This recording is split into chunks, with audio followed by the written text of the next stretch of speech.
أيها الإخوة المسلمون، قصة استثنائية من أروع القصص، فريدة من نوعها، وإن كانت تذكرنا بقصص السابقين الصالحين، بل بقصص الأنبياء والمرسلين.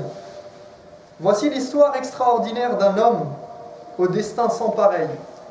Cette histoire, bien que singulière, nous rappelle les histoires des anciennes générations, des pieux qui ont vécu avant nous, et même des prophètes et des messagers. نعيش هذه اللحظات مع حضراتكم مع رجل تعرف على الله في الرخاء فعرفه الله في الشدة وحفظ الله فحفظه الله. إنه أيوب ibn Sulaiman Diallo. Nous allons vivre avec cet homme qui, parce qu'il n'avait jamais oublié Allah alors qu'il vivait dans l'aisance, Allah ne l'a pas oublié lorsqu'il s'est retrouvé dans la souffrance et dans la difficulté. Un homme qui, parce qu'il était loyal et fidèle envers Allah, Allah l'a préservé. Cet homme, retenez bien son nom, il s'appelle Ayyub ibn Sulaiman Diallo. ولد أيوب وتربى في شرق السنغال في مطلع القرن الثامن عشر في عام 1701 لعيلة مسلمة بارزة نبيلة أرستقراطية، وعرف بذكائه الشديد وذاكرته القوية منذ نعومة أظفاره. Né au Sénégal au début du XVIIIe siècle, en 1701 exactement, et issu d'une famille d'aristocrates musulmans, il était connu pour son intelligence et son excellente mémoire depuis sa plus tendre enfance. فبحلول عامه الخامس عشر كان قد حفظ القرآن الكريم كله ودرس تعاليم المذهب المالكي حتى فهمها وحفظها.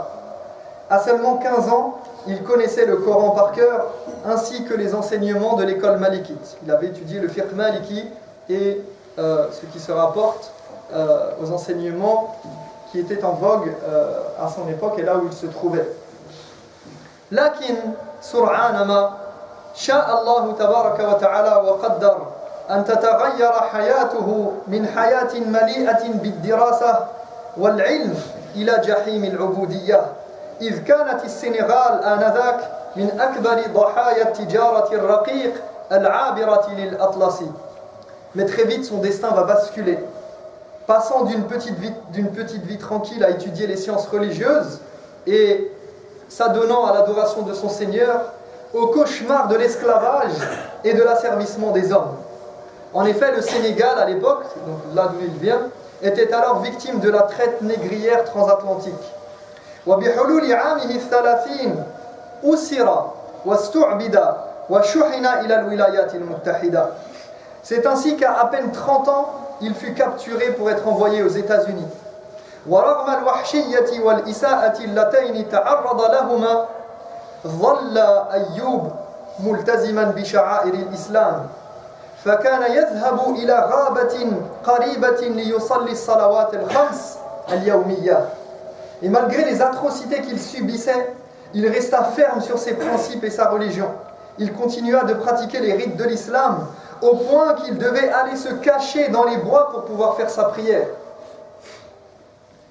Imaginez quelqu'un qui est dans son cas, esclave, dans un endroit étranger, où il ne parle même pas la langue, et il tient à ses principes, il tient à sa prière, et il va se cacher dans les bois pour aller faire sa prière. Alors que nous, des fois, on a des gens qui sont dans les conditions les plus favorables. Je ne dis pas qu'il n'y a pas des fois des difficultés quant au travail, aux études, etc. dans certains contextes. Je sais que ce n'est pas évident, mais il y a beaucoup de gens qui se trouvent des excuses pour ne pas faire la salat. Ah, aujourd'hui je ne peux pas, j'ai tel rendez-vous. Aujourd'hui je ne peux pas faire telle prière parce que j'ai ci, j'ai ça. Alors que lui, il est esclave. Et il va faire sa prière dans les bois. وبينما كان يصلي أهانه أحد الأطفال ورمى التراب والقاذورات في وجهه فقرر الفرار لكنه أسر مجددا وسجن. Un jour, alors qu'il priait, un enfant vint l'humilier en lui jetant de la terre et des ordures au visage. Alors il décida de s'enfuir. mais il fut de nouveau capturé et emprisonné. ومن سجنه عكف أيوب على كتابة خطاب إلى والده في إفريقيا لكن هذا الخطاب وقع في يد جيمس إدوارد أوغلتوب مدير الشركة الملكية الإفريقية ومؤسس مستعمرة جورجيا الأمريكية. وحين قرأ الخطاب كتب أن كلمة أيوب أثرت فيه ووضع ترتيبات لإطلاق سراحه وإرساله إلى إنجلترا. Depuis sa prison, il écrivit une lettre à son père en Afrique, et regardez cet acte peut paraître anodin, comme on l'a vu dans l'histoire de Hadith al-Ghar, pour ceux qui ont assisté à cette explication des gens de la grotte. Eh bien, un fait anodin va avoir un impact important dans sa vie. Mais il n'est pas anodin pour Allah subhanahu wa ta'ala, car ici, il écrit une lettre à son père, et il essaye, malgré la distance et malgré les barrières qui le séparent de sa famille, de garder un lien avec sa famille. Et encore une fois, remettez-vous dans le contexte. On n'est pas comme aujourd'hui, on a tous les moyens pour contacter nos familles, et qu'on ne le fait sûrement pas toujours. Mais là, il écrit une lettre à son père, et cette lettre va être interceptée par un certain James Edward Oglethorpe, un général britannique fondateur de la colonie de Géorgie aux États-Unis et directeur de la Compagnie royale d'Afrique. Ému par cette lettre, il décide de faire tout ce qui est en son pouvoir pour le libérer et l'envoyer en Angleterre. وصل أيوب بالفعل إلى إنجلترا استقبل بصفته رجلا حرا وسط الشعب الإنجليزي فصنع صداقات في دوائر النخبة وكان كثيرا ما يدخل في مناظرات مع قساوسة وأساقفة مسيحيين. Il arriva en Angleterre en 1733, quelque temps après, et fut accueilli en tant qu'homme libre dans la société anglaise, où il fréquenta les cercles de notables, au point qu'on raconte même qu'il a été accepté par c'est-à-dire auprès des rois d'Angleterre à cette époque. Et il était dans les cercles de notables et il débattait avec les prêtres et les évêques chrétiens. وفي وقت عرف بالظلم العرقي الشديد انبهر الناس بذكائه ومعتقداته وتقواه. À une époque où le racisme faisait loi et était profondément ancré dans les mœurs, il a réussi à laisser les gens sans voix, à les émerveiller par son intelligence, par sa piété, par son lien avec Allah subhanahu wa ta'ala, par sa croyance forte et ferme en Allah subhanahu wa ta'ala. Il s'est retrouvé en Angleterre et il provenait des États-Unis, il venait des États-Unis, il avait été esclave des hommes et maintenant il était accueilli en grande pompe et il était respecté, et on le faisait rentrer dans les cercles privilégiés où il avait la possibilité de débattre. Et il débattait avec des prêtres. Imaginez qu'on aurait pu se dire que en sa qualité d'esclave qui vient juste de sortir de cet état, il aurait pu dire, bon, maintenant je vais baisser la tête, je vais un petit peu, essayer de m'intégrer et de ne pas trop m'exhiber et montrer ma différence en tant que musulman. Eh bien non, en sa qualité d'imam et en sa qualité d'érudit dans l'islam, eh bien, il va débattre. Il va rentrer dans les cercles de notables et il va débattre avec... et en plus, imaginez-vous qu'il ne parlait pas l'anglais. Il a appris l'anglais dans son voyage pour aller en Angleterre et dans la courte période où il était sur place. Donc il faisait quand même malgré tout des débats. Barakallahu fikum, avancez. Je vous demander d'avancer pour laisser la place à ceux qui arrivent. Donc imaginez-vous qu'il fait des débats avec des érudits de la cour d'Angleterre, avec le peu d'anglais qu'il connaît, avec le peu de connaissances qu'il a de cette langue. Et dans ce contexte qui est peut-être hostile à son intégration et à sa venue.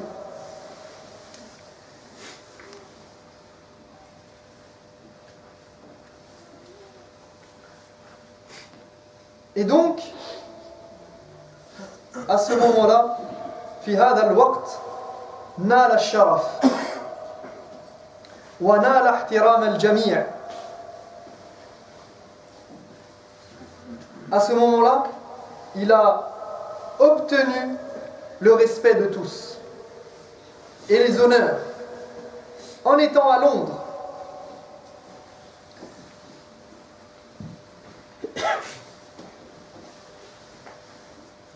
بعد أن كان مستعبدا لمدة 18 شهرا وتعرض لإساءات جسدية ونفسية نال الشرف واحترام الجميع والحرية من مجتمع كان يعتقد أنه إنسان أدنى منه منزلا. Alors qu'il venait de passer 18 mois comme esclave et qu'il avait subi toutes sortes de préjudices physiques et moraux, eh bien, c'est là qu'il reçut les honneurs, le respect de tous et qu'il fut enfin libre d'une société qui le considérait comme un homme inférieur. ولم يفقد طوال سنوات عبوديته اعتزازه بهويته فهو رجل مسلم يعتز بدينه. Et malgré tout, pendant tout ce temps, il est resté fidèle à ses valeurs et fier de son identité musulmane. وتواصل الرسام ويليام هور معه لرسم لوحته الشهيرة لوحة العبد المحظوظ أو المسمى بالإنجليزية The Fortunate Slave. Le peintre William Hoare rentra en contact avec lui pour faire ce qui deviendra son célèbre portrait intitulé L'esclave chanceux. Donc il y a un peintre de l'époque qui va rentrer en contact avec lui et tout va être mis en œuvre pour qu'il puisse faire son portrait. Et ce portrait, vous allez voir, qui nous intéresse à plus d'un égard. وما يضفي أهمية على هذه اللوحة ليس فقط لأن الشخص الظاهر فيها أسود البشرة بل أيضا مظهره في اللوحة. Ce portrait n'est pas important simplement par le fait qu'il présente le visage d'un homme noir, mais également par la posture que le peintre lui a donnée. فحينها كان الأشخاص ذوو الأصول الإفريقية يرسمون في القرن الثامن عشر في وضعيات عنصرية مهينة وكان ملامح وجوههم ترسم بطريقة غير طبيعية. Car à l'époque, au XVIIIe siècle, les gens de couleur étaient peints dans des postures avilissantes. Les traits de leur visage étaient déformés. ولم يظهروا قط في مقدمة الصور بل كانوا يوضعون في الخلفية غالبا ويظهرون على أنهم أشخاص مخيفون وحشيون. Ils n'apparaissaient que rarement au premier plan, présentés comme des monstres et des gens hideux. Je pense que certains d'entre vous ont déjà vu ces fresques et ces tableaux où on voit des gens qui sont déformés, qui sont avec tout cet aspect tout cet aspect négatif pour faire peur à la population et dire regardez les indigènes, regardez ces gens-là, regardez comment ils sont. Même leur apparence, elle fait peur. Et donc ils étaient dépeints dans cette société de cette manière-là, que ce soit en peinture ou que ce soit dans les écrits et dans les publications et dans différentes sphères. Comme aujourd'hui le musulman peut être dépeint par certains dans les médias et dans certaines sphères de soi-disant bien-pensants. لذا فهذه اللوحة هي اللوحة الأولى التي تظهر مسلما إفريقيا محررا من العبودية بصفته إنسانا بل ونبيلا كذلك. C'est donc la première fois qu'on peignait un Africain, musulman de surcroît, de cette manière, comme un homme libre, un être humain digne et noble. فهو يظهر بمظهر أنيق وجميل في لباسه التقليدي. Il est présenté de manière élégante, comme quelqu'un de beau, dans son habit traditionnel. Et il semblerait que ce soit lui qui ait insisté, on le voit avec une imama, avec un turban, avec un habit traditionnel africain. Et il semblerait que ce soit lui qui ait insisté pour que ce soit intégré dans le portrait alors qu'il ne portait pas ces habits-là. Puisqu'il avait été déporté et ramené en Angleterre, il n'avait sûrement pas ces habits-là sur lui. لكن المميز في الصورة حقا هو الكتاب الأحمر المعلق في رقبته. فهذا الكتاب واحد من 3 مصاحف كتبها أيوب بن سليمان من ذاكرته فقط في أثناء احتجازه في السجن. Mais ce qui frappe réellement dans ce portrait, et je vous invite à aller voir ce portrait sur internet, c'est le livre rouge qu'il porte autour du cou. Imaginez-vous que c'est un Coran. Un des 3 Corans qu'il a écrit lui-même de mémoire alors qu'il était en prison. وفي عام 1734 قرر أيوب في النهاية العودة إلى أفريقيا فاستقر هناك وعاش 40 عاما مع عائلته وأهله وأولاده. En 1734, il décida de retourner définitivement dans son pays natal et il vécut 40 ans avec sa famille et ses enfants. فهذه القصة أيها الإخوة لماذا أسوقها لكم اليوم؟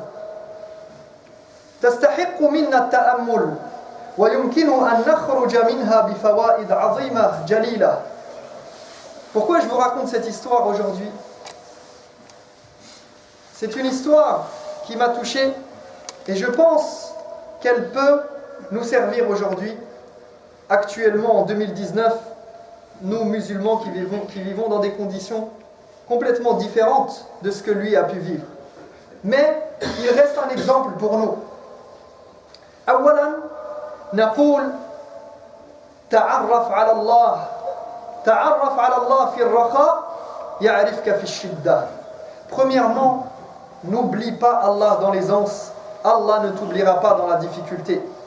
فالمؤمن يتعرف على الله في حال الرخاء ويتقرب إليه ويتلمس مراضيه ويستعمل نفسه في طاعته حال الرخاء فإذا جاءت الشدة عرفه الله وأنقذه وفرج عنه ويسر له.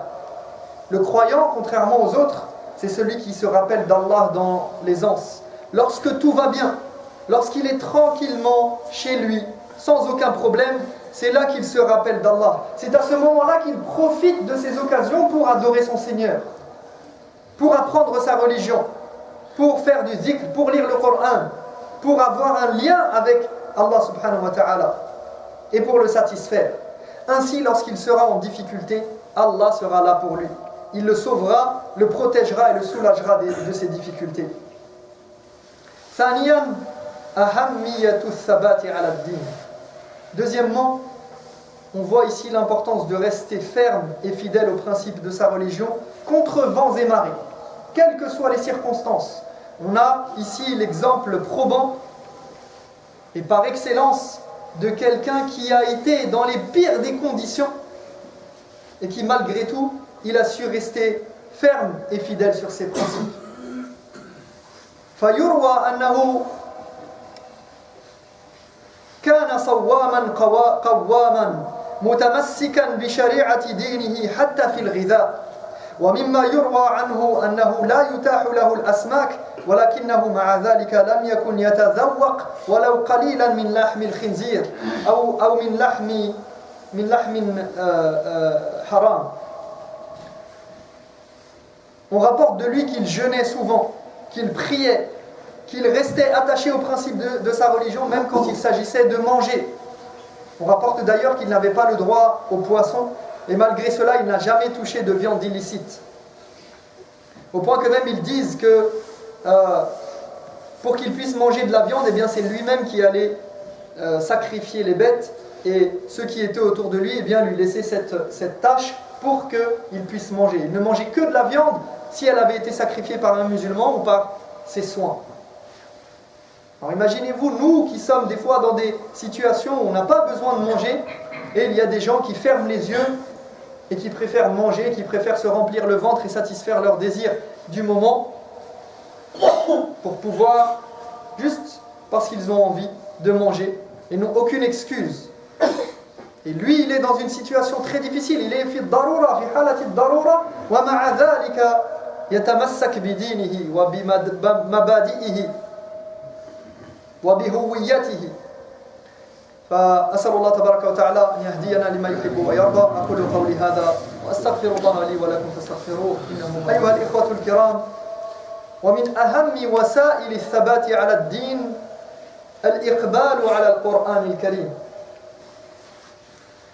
Un des moyens les plus appropriés et les plus essentiels et primordiaux pour avoir cette fermeté dans la religion, pour tenir sur nos principes, c'est notre attachement et notre amour du Coran. Notre attachement au Coran et notre amour pour le Coran et cette envie de le lire, de partager ce qu'il y a dedans, de partager ses sagesses, de le mettre en pratique, en application dans notre quotidien, d'être avec le Coran, de vivre avec le Coran. Ça, c'est un des secrets du fait de se maintenir dans la voie droite. Thalithan, mon troisième point, c'est que, comme l'a dit le prophète sallallahu alayhi wa sallam, كما روي عن النبي صلى الله عليه وسلم, إن الله يرفع بهذا الكتاب أقواما ويضع به آخرين. Allah subhanahu wa ta'ala, il élève des hommes par ce Coran, par ce livre, et il en avilit d'autres. De la même manière qu'il avilit certaines personnes par le Coran, il élève d'autres personnes par ce Coran. Celui qui veut être élevé et avoir les honneurs sur terre et dans l'au-delà, qu'il s'attache au Coran. Allah, il élève les gens et il les honore par son livre, par sa parole, par son Coran. Et on en a la preuve ici. Cet homme, il a été élevé par Allah subhanahu wa ta'ala. ونحسبه كذلك ولا نزكي على الله أحدا. Certainement par la baraka du Coran. Allah, il élève les gens qui s'adonnent à son adoration, et notamment ceux qui lisent son Coran, qui vivent avec le Coran, qui mettent en pratique le Coran et qui cherchent à apprendre et à se rapprocher de lui. يرفع الله الذين آمنوا منكم والذين أوتوا العلم درجات. Dieu élèvera en plusieurs rangs et de plusieurs degrés d'autres ceux d'entre vous, qui ont la foi et qui ont reçu la science. Il les élèvera ici-bas et dans l'au-delà. Quatrièmement, inna akramakum indallahi atqakum. Le plus noble d'entre vous, c'est le plus pieux. Peu importe sa couleur de peau, peu importe son origine, peu importe la tribu dont il provient, peu importe qu'il soit algérien, marocain, tunisien, sénégalais, malien, chinois, américain, tout ce que vous voulez. Allah subhanahu wa ta'ala, il regarde ce qu'il y a dans les cœurs. Il regarde qui est pieux, qui n'est pas pieux. Il ne regarde pas qui est noble d'ascendance et de filiation ou pas, mais il regarde ce qu'il y a dans les poitrines. قال النبي صلى الله عليه وسلم في خطبته بمنى يوم النحر. Lors de son sermon à Mina, le jour du sacrifice, le prophète sallallahu alayhi wa sallam avait ancré cette idée dans la tête des musulmans et des compagnons. Il a dit: Ala la fadla li arabiyyin ala ajami, ala la fadla li aswada ala ahmar illa bittaqwa aballaght. Qalu na'am. Il a dit: l'arabe n'est supérieur au non-arabe, ni le noir au blanc que par sa piété. Est-ce que vous avez compris le message? Ai-je transmis le message? Est-ce que vous l'avez bien compris? Est-ce que vous avez compris cette notion qu'il n'y a pas de différence entre vous, sauf par votre adoration, sauf par votre attachement à la sunna du prophète sallallahu alayhi wa sallam, sauf par votre attachement à l'islam. خامسا وأختم بذلك هناك سؤال يطرح نفسه هو كيف وافق هذا أيوب على أن يجلس أمام الفنان من أجل أن يرسمه وهو ما يتنافى مع معتقداته حول الرسوم التي اعتبرها تخص بعبادة الأشخاص. Une question s'impose lorsqu'on voit son portrait. et qu'on connaît son passif d'imam, c'est comment se fait-il qu'un imam, un érudit, puisse laisser quelqu'un faire son portrait alors que cela contredit ses enseignements. فنقول في مذكراته قال المحامي توماس بلويت الذي كان أعجب بذكاء هذا الرجل وهذا المحامي قال إن الأمر لم يكن بسيطا بالنسبة له أقنعناه بأن هذه السورة ليست للعبادة وإنما فقط للذكرى حتى نتذكره ويتذكرنا. Dans ses mémoires, on rapporte que Thomas Blewett, l'avocat qui l'avait aidé qui avait été une des causes pour qu'il puisse partir en Angleterre et qui l'a aidé et avec qui il a voyagé en Angleterre, eh bien il raconte que cela n'a pas été facile de le convaincre de faire ce portrait et qu'ils lui ont dit que cela n'était pas pour qu'il soit l'objet d'adoration. Donc lui-même il s'est opposé à ce portrait à la base. Mais finalement, dans certaines circonstances qui ne sont peut-être pas connues, ils lui ont dit que non, ne t'inquiète pas, c'est pas pour qu'on t'adore, c'est pas pour une adoration, pour te vouer un culte, mais ça sera simplement comme un souvenir. Et peut-être, wallahu a'lam, que c'était aussi dans le but d'ancrer le souvenir de son histoire dans la mémoire des hommes, pour que cela reste et que cela se perpétue. على كل حال نستخرج من هذا ضرورة عدم الاستعجال في الحكم على الآخرين وألا تحكم على الأحداث بظاهرها. On comprend ici qu'il ne faut pas s'empresser de juger ni les personnes ni les faits simplement d'après les apparences. فهكذا شاء الله تبارك وتعالى أن تكون هذه اللوحة رحمة منه وذكرى لأولي الألباب حتى نتذكر قصة هذا الرجل ونعتبر ويبقى ذكره إلى أن يشاء الله أن يبقى. Allah a voulu que ce tableau existe et qu'il soit, d'ailleurs il a été redécouvert il me semble il y a quelques années et exposé afin que son histoire soit contée et que nous en tirions des leçons, afin que cette histoire soit rapportée et qu'on puisse se souvenir de cet homme, de cette personne. Et ici, ça nous permet aussi de dire que, parce que je connais, نحن نعلم سيقول السفهاء من الناس من يركز على السلبيات دائما بدلا أن يركز على الجانب الإيجابي في القصة. Parce qu'il y a des gens qui aiment bien chercher la petite bête et qui focalisent toujours sur l'aspect qui leur a déplu dans l'histoire. Alors que ici, ce qui nous intéresse, c'est cet exemple vivant de quelqu'un qui a été honoré par Allah subhanahu wa ta'ala malgré les épreuves et les difficultés qu'il a pu vivre. Il a été honoré par son Coran. Et la preuve, c'est que dans ce portrait, il a été dépeint, il a été peint avec ce Coran autour du cou. ونسأل الله تبارك وتعالى أن يهدينا لما يحب ويرضى